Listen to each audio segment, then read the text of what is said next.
Malugod po naming inihahandog ang isang maikling dula na may pamagat na Kitan Lakbay tungo sa pananampalataya.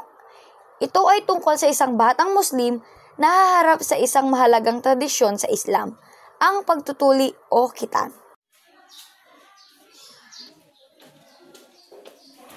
Kinakabahan ako at baka magdugo. Assalamualaikum anak. Alam kong kinakabahan ka.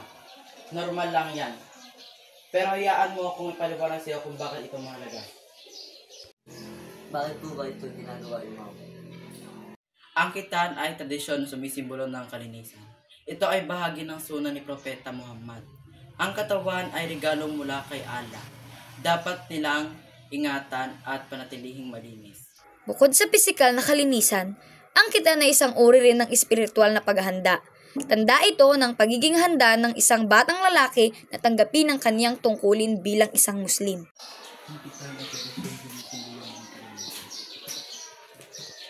Amin, huwag kang matakot. Lahat ng kuya natin ay dumaan dyan.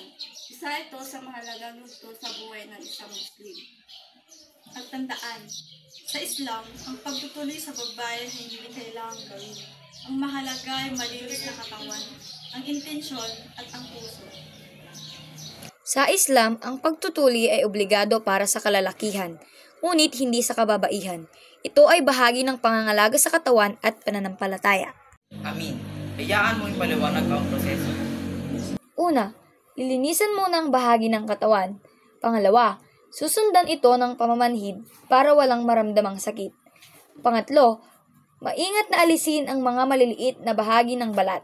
Pang-apat, lagyan ng gamot at takip para gumaling ng maayos. Sa maayos na paraan ng pagtutuli, ligtas at mabilis ang paggaling.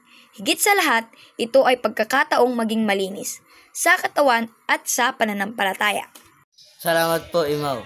Handa na ako hindi lang sa katawan, kundi sa puso. Gagawin ko ito para kay Allah at nais kong sundin ang kanyang utos. Maraming salamat po sa inyong pakikinig.